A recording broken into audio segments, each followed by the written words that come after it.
Now, good morning, everyone.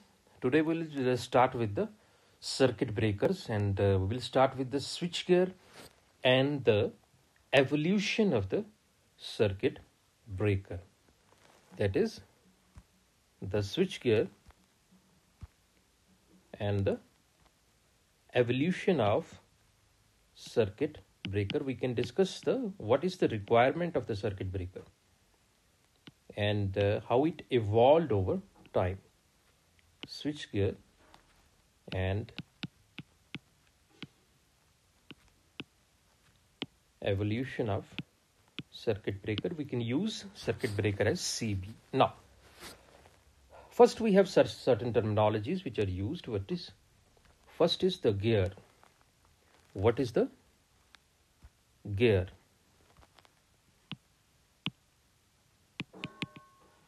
So gear, it refers to the set of equipment needed for a particular activity. So set of equipment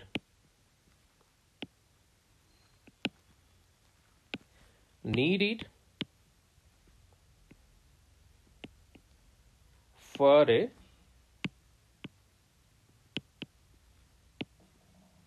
particular activity. And switchgear. What is switchgear?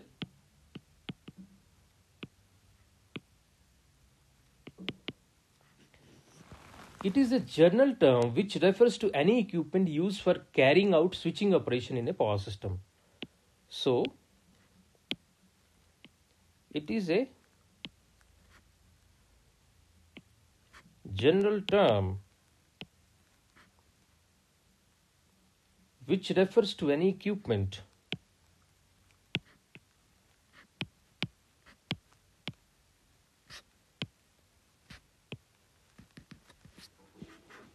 which refers to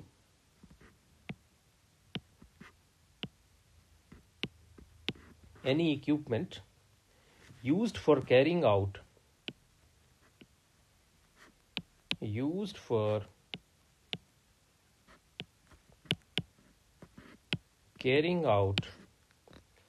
switching operations in power system. Switching operation in power system. So, switchgear is actually a general term which refers to any equipment which is used for carrying out the switching operation in power system. And out of the switchgears, circuit breaker happens to be, out of these switchgear, circuit breaker, let it be represented by CV, it happens to be the most interesting, challenging, complex and costly. It is most interesting,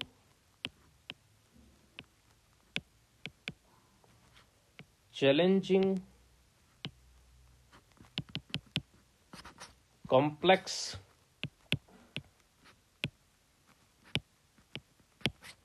and costly. So we will discuss the switchgear here. Now, high voltage circuit breakers, if you see, it has evolved from a simple switching arrangement like the knife switch as shown in this figure, to SF6 and the vacuum circuit breakers. To SF6 and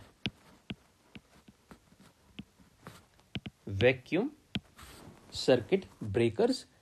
And however, being a beginner, you might have this thing in mind, that what is so special, difficult about the breaking a circuit to warrant so much of attention and importance to it.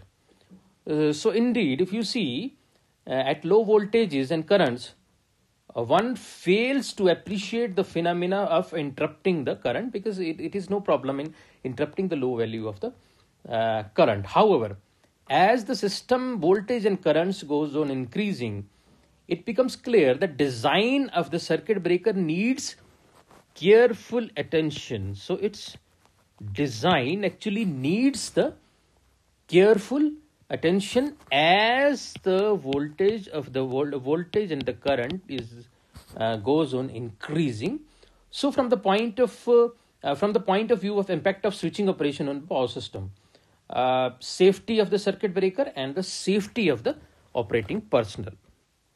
So as the voltage and the current goes on increasing, as the voltage and the current goes on increasing, it becomes clear that the design of the circuit breaker needs careful attention from the point of view of impact of switching operation in the power system, safety of the circuit breaker and the safety of the operating personnel. Now, this figure shows the simple knife switch, which is the forerunner of all the modern breakers. So it is a knife switch which contains a fixed contact and then moving contact, and then here we will have the fixed contact, and this is the moving contact inside, and this is actually the handle which is used for that. Now, in this arrangement, the stationary contact is designed. The stationary contact is designed as to act as a spring to grip the movable blade, and it was observed that if the switch is not open quickly or it is not open completely, then in that very case the arc may continue so long that it may melt the contacts, destroying this knife switch. So a simple knife switch is modified by designing a knife switch in which the handle is connected to the blade through a spring, as shown here. The spring opens the circuit more rapidly and more consistently than is possible by the hand, so it giving a much needed snap action to the circuit breaking operation. In addition, the jaws of the the jaws that hold the knife, this one, then that holds the knife blade in the closed position, are secured together by the external springs that are not in the circuit path and are therefore less likely to deteriorate through the heating. So the use of spring to open the knife blade soon led to an automatic device in which the energy for operating the contacts is stored during the closing operation. That is, energy for operating of contact, energy for operating is stored during the closing operation. It is stored during the closing operation, and then only a small force and small time is needed to open the switch by means of the simple latch that, when it is tripped, releases the stored energy that opens the contacts. So the switch now becomes a true circuit breaker which can interrupt the current under the predetermined condition. Now, the circuit breaker is indeed is a simple as well as a complex device. Now, circuit breaker is a simple as well as the complex device. Simple because it is used to make and break the circuit. Because it is used to make and break the circuit, due to which it is a simple device. And complex because in order to accomplish this simple task, a lots of interaction has to take place inside and outside the circuit breaker in a few of the milliseconds. So interactions would be there. Now, figure here shows the various interactions which takes place with the various entities within and outside the circuit breaker. Now, you will see that it is seen from the figure. You will have a circuit breaker here, and it is seen from the figure that there is the power system on each sides. That is, on the each sides we have the electrical power system consisting of RLC, electrical power system consisting of sources R, L and C. These in turn governed by the laws of electrical energy. Then the circuit breaker itself is a system of fixed and the moving contacts. Here you will see. So we therefore have some kind of mechanical linkage. So you can say that some kind of mechanical linkage is there within the that to move the movable contacts. The centerpiece of entire activity is the arc, which is struck in the medium, like the center point of all the activity is actually the arc, and that arc is struck in the medium. Like we will have, what is the medium? The medium that we will have is the air, oil, SF6, vacuum, etc. So the behavior of the arc is very complex, and at times it is understood only empirically. Empirically we can understand the behavior of these. So the arc consists of the plasma.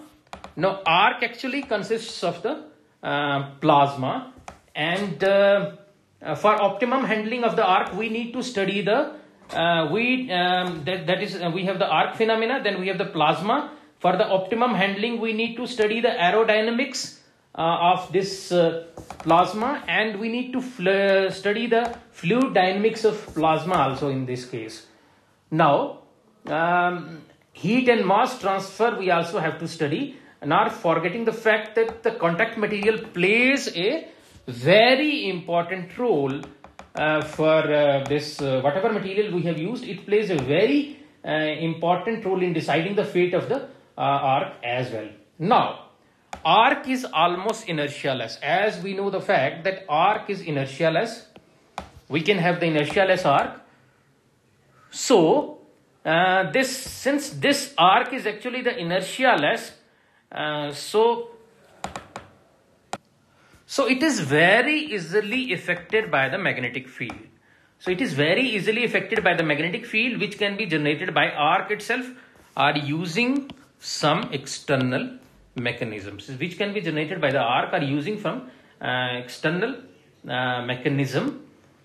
So we can take advantage of the fact that designing the shape of the fixed and moving contacts in such a way that it helps to design in such a way that it helps in. Now we can take the advantage of this fact that designing the shape of the fixed and moving contacts in such a way that it helps the manipulating the arc to our advantage.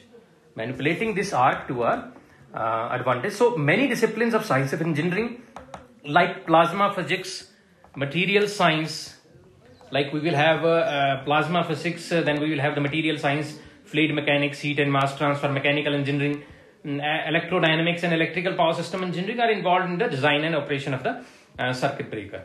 Now, in the light of above discussion, if you see that it will not be surprised that there is a variety of circuit breakers. There are a variety of circuit breakers, and all sorts of interrupting media has been tried with their own plus and minus points, and some circuit breakers make use of extremely heavy medium, while some avoid any medium at all. So it depends on the what is our requirement, what's the voltage level. So figure here shows the evolution of the circuit breaker, starting from the we will have the knife switch, then we will have the spring loaded knife switch, then we will have the air circuit breaker, bulk coil circuit breaker, minimum circuit breaker, and then air blast circuit breaker, SF6 circuit breaker, and the vacuum circuit breaker. So it is the this is circuit breakers. Now we can discuss the behavior of the air, gases and vacuum at high voltages. Now behavior of air, gases and the vacuum at high voltages. Now 1 atmosphere, if you see 1 atmosphere is equals to 760 mm of mercury at 0 degrees Celsius.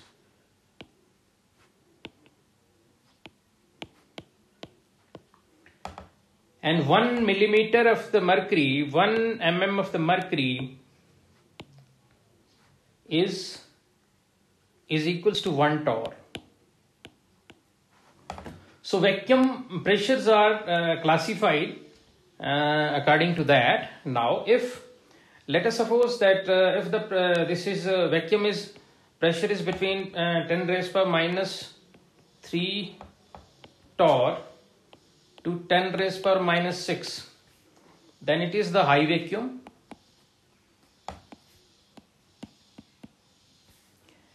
and if it is 10 raised power minus 6 to 10 raised power minus 8, then it is very high.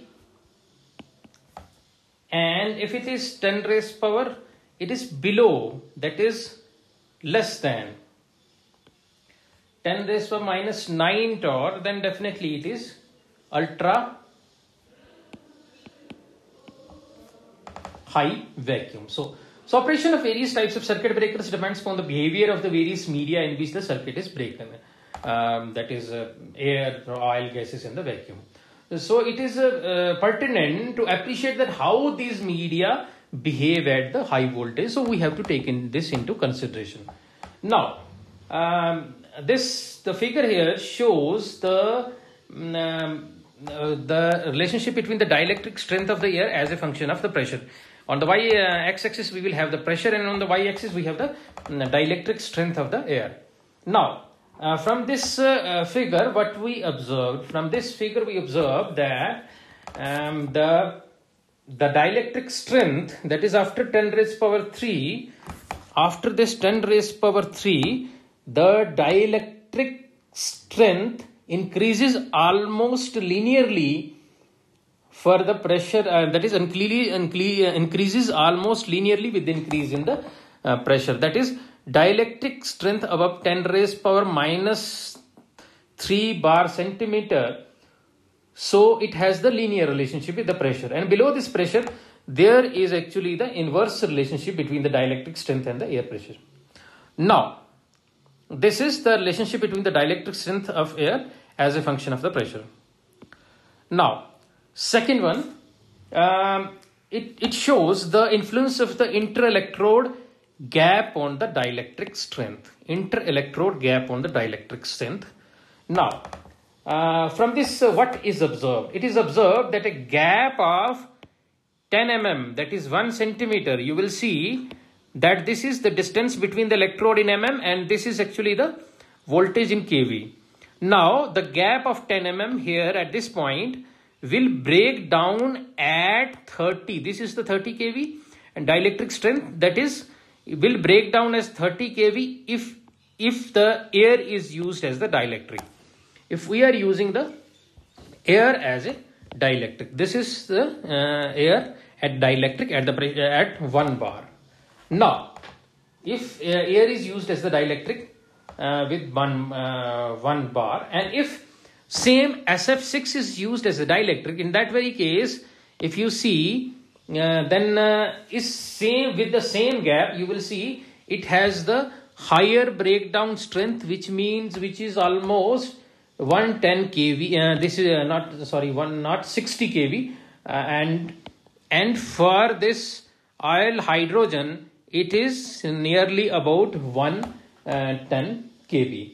Now, if vacuum is used as a dielectric, if you see this line, dotted line, if the vacuum is used as a dielectric, then for the same gap, you will see that it will still have the higher breakdown strength, which is of about 170 kV.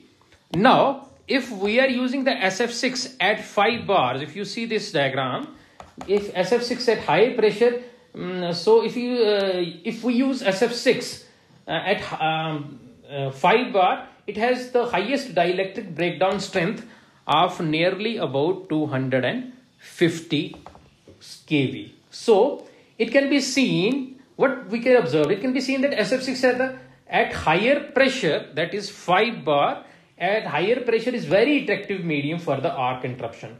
The arc consists of actually the ionized gas. The arc consists of the ionized gas, and the deionization plays a very important role in the arc extension of the arc. So figure here depicts the deionization time as a function of pressure for the various gases.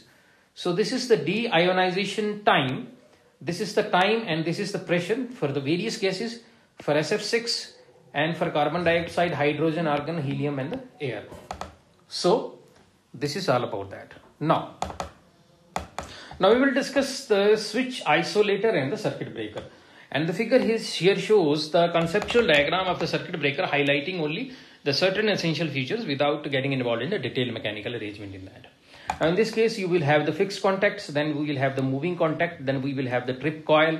Trip coil is wired to the trip battery, and this is normally open contacts, and when it is closed, then finally the latch is released, and as a result it is opened. And this signal is coming from the relay, and this is the manual trip. If you want to close it manually, you can do that. So the main contacts of the breaker are kept in a closed position with the help of closing mechanism, which consists of the spring. The energy is stored in the mechanism during the closing operation, is utilized for the quick opening of the breaker. Now, to trip the circuit breaker, what we have to do, we have to trip the to trip the circuit breaker, the trip coil is energized, which actually releases the latch of the mechanism, causing the closing spring to return to the normal position, and in that process retracting the moving contact and opening the circuit breaker. So what we have to do, the trip coil is energized first, which releases the latch and of the mechanism, causing the closing spring to return to the normal position, and in that process retracting and the moving contact and thus opening the circuit breaker. Now the normally closed contact called the auxiliary contact moves from the normally this closed to the open as circuit breaker contacts are open, which is wired to the trip circuit as shown here, and is coupled to the movable contact such that it moves from the normally closed to the normally open as shown here. So it does interrupting the flow of the current through the trip circuit after the opening of the circuit breaker. Now, apparently a switch is actually an isolator. This is the mechanism of the circuit breaker. Now, the switch is an isolator and circuit breaker all seem to do the same job. All seems to do the same job, that is the electrical connection or disconnection. However, the difference between the duties expected to be performed by all the switching devices, that is the devices expected to perform but different duties, that is different duties are expected to be performed by all three switching devices, that is switch, isolator and the circuit breaker, and all the three are expected to carry the rated current in the continuous basis without the heating. So now the figure here shows the connection of circuit breaker, isolator, switch and earthing switch in the high voltage system. Now here we will have the circuit breaker, here we will have the isolators, two isolators here we will have the switch, and here we will have the earthing switch. Now isolator can neither make or break circuit. Isolator can neither make or break circuit, even the normal load current. So it cannot make or break circuit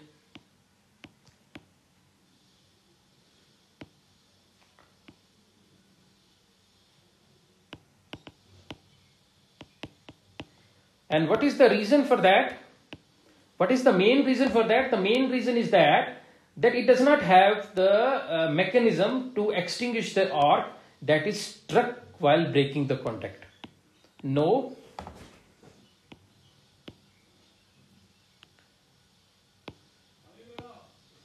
mechanism for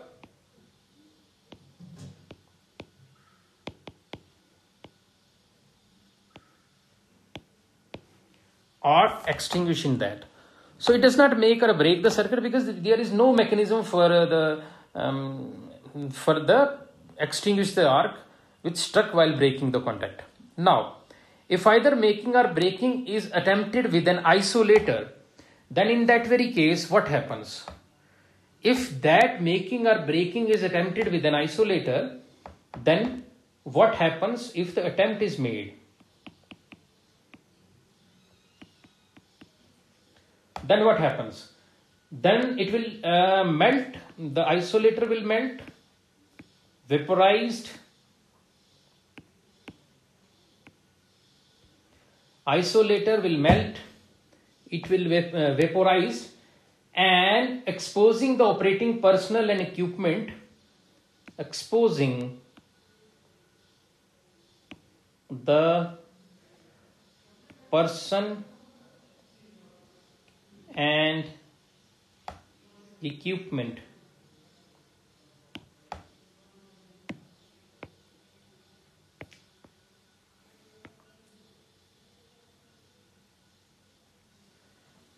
exposing the person and the equipment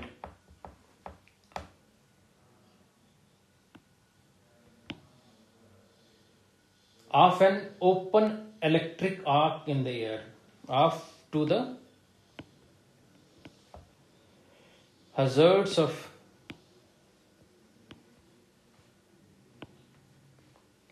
open electric arc in the air.